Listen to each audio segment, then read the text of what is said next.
Many thanks for staying with us. You're watching the news update at 3. I am Justin Akadonye. Now, Ghanaian President Nana Akufo-Addo has visited acting President Professor Yemi Osinbajo at the presidential villa.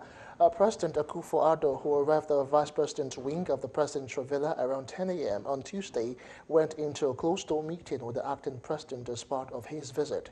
When they rose from the meeting, the visiting president headed for the National Defense College, where he is to deliver a lecture at the graduation of the Course 25 graduates. Akufo-Addo had visited Osinbajo in June this year on a courtesy visit. Moving on now, in the wake of the invasion of the State Secretariat of the Nigerian Union of Journalists in Kaduna State, the two senators who were molested by the invaders, Sheikh Hosani and Sulaiman Hukunyi, have taken their case to the National Secretariat of the All Progressives Congress, APC. Addressing journalists after a meeting with the party leadership, the lawmakers accused Governor Nasser El-Rufai of manipulating last Saturday's local government congresses, as well as the attack on them and some journalists in the state a few days ago. Besieged the Secretariat, raided the Secretariat, destroyed properties, attacked journalists and ourselves. And they left a journalist in the name of Lawal Muhammad in the pool of his blood. Some of the perpetrators of huge election riggings like that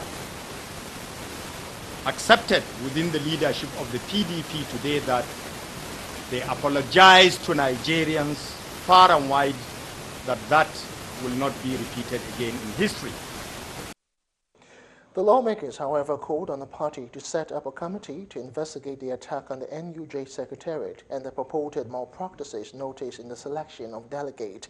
Kaduna State chapter of the APC has since dismissed the allegations that the party delegate conference was manipulated to favor the governor's candidates.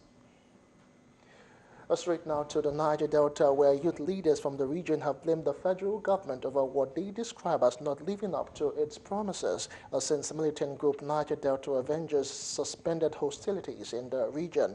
This is coming as a result of the renewed threat by a militant group, Niger Delta Revolutionary Crusaders, NDRC, who promised to resume fresh attacks come September 31st, blaming it on failed promises.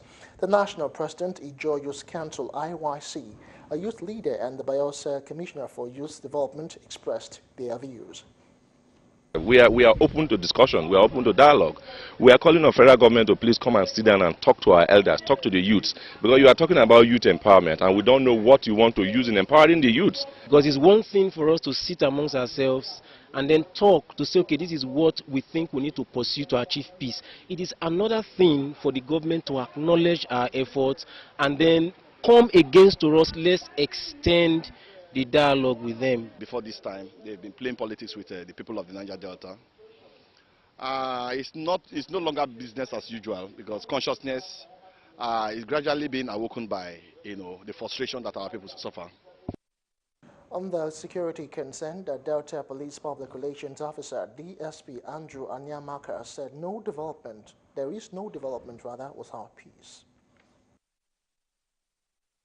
No development without peace. Some may argue that if there is no development, how can there be peace? That begin to give you different dimensions to the concept of peace. That look, the federal government is not ready to discuss, so people should stop discussing with them. I think I buy into that because I also believe that the federal government is not ready to discuss with anyone, and I believe very strongly that there really is nothing to discuss. And that's our update for 3. I am Justin Akadonye. Many thanks for watching. We urge you to join us again at 6:30 for our early evening news. Right now, it's back to the rest of Galaxy Party Time.